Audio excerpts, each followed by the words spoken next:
Okay, my name's Guy Barker. I'm an associate professor at Warwick University. I'm involved with the CL4W project here.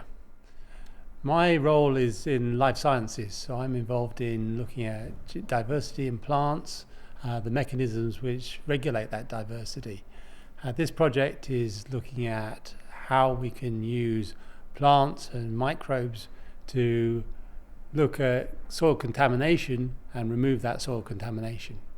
So I was brought in as an expert in plant biology, if you like, and how we can manipulate that diversity that's available there in the natural environment to maximize our ability to clean up soil.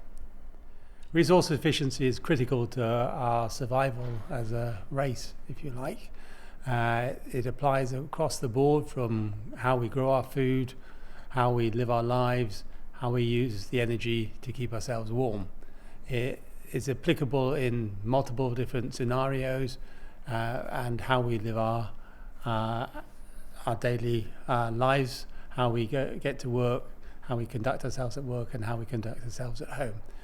We can't separate out these things.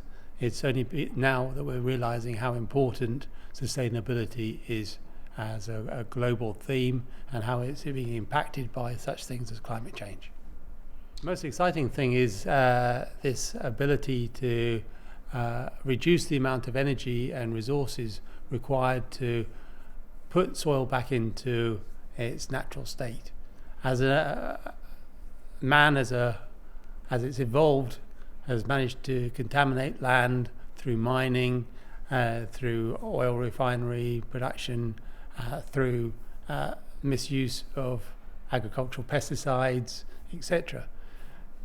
To be able to take that land that has been put out of production and bring it back in again so it becomes productive means that in the future we will be able to feed mankind, which requires the maximum amount of land possible to be able to grow arable crops.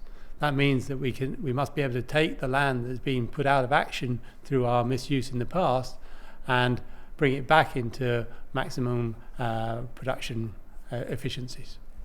So what we're looking at is Joe Public as a whole, if you like.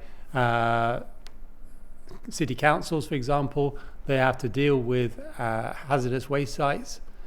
That is very costly, but on both you and I, through our council taxes. That land has to be regenerated, even if they are just going to convert it for housing. And there's always a growing demand for housing in the UK. Other places like Chernobyl, for example, where we've had contamination as a result of a nuclear accident, there we're still looking at wild boar feeding on fungi, which have concentrated that radioactivity over time, still can't be hunted, and as a result we need to be able to make use of that genetic diversity that's allowed those fungi to concentrate these contaminants and bring them into a project such as this, so we can actually utilize that ability to concentrate metals and contaminants, and so that we can actually harvest these metals and bring them back into the cycle of production in an efficient manner.